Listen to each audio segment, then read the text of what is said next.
What's going on, everybody? It's your boy C-Zar, and we are talking about Bitcoin today. Hit that like button, subscribe if you want to see more content like this. We're at new all-time highs, baby. I love it every single day. We're getting higher and higher and higher. That's the Colorado way. We're in Colorado. Hit that like button for Colorado, baby, or hit it for wherever you're from, and leave a comment as to where you are in the world.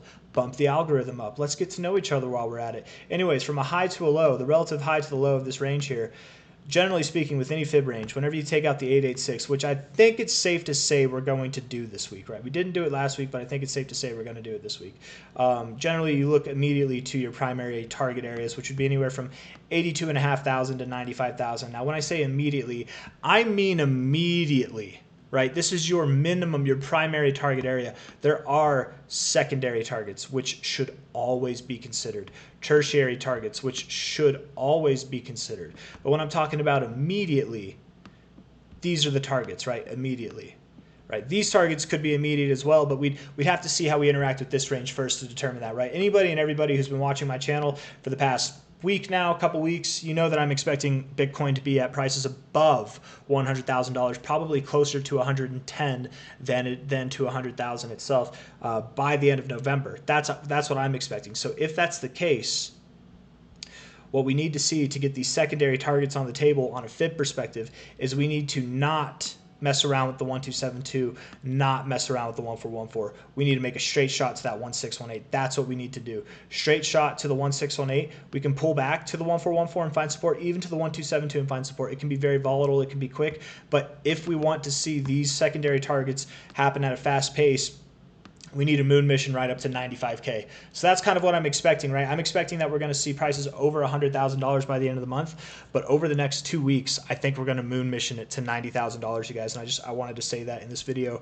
You know, and then maybe sometime in the middle of November, as is custom, I think we'll see a little bit of a drop, something that'll scare people, and then boom, we'll probably like fall just shy of 100K, see that quick drop, and then pump to prices above 100K by the end of the month, if not very early in December. But I'm telling you guys, the statistics are on our side with these targets, right? I'm not calling for 100K because it sounds nice. It does sound nice, but it's the statistics of the November breakouts, of these post-election breakouts, of any breakout we've seen in a 4-week period after breaking the pre-halving high.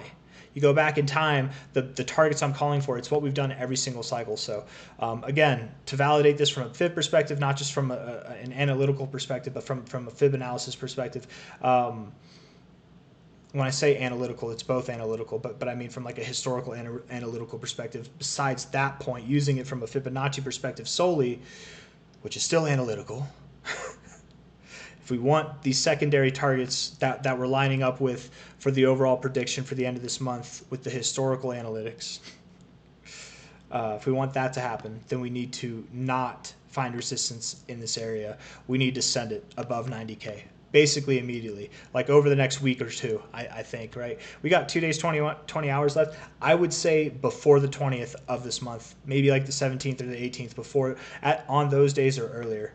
We're going to be at high prices, guys. Anyways, that's all I wanted to say. I think things are looking good. I think we're going to continue moving up. We could have a red day today, and that's fine, right? We do have a little bearish divergence. We could have a red day today, maybe even tomorrow, or even, you know, figure our things out for the next 3 days. But all in all, I do think by the end of this week, by the end of next week, it's just going to be green body after green body, man. And we're going on a moon mission. That's what this high to low fib breaking the 886 this week will mean. It's confirmation, right? And that's all I got. If the video was fun, if you liked the video, hit that like button, subscribe if you want to see more content like this. I gotta go. I'll see you on the next one.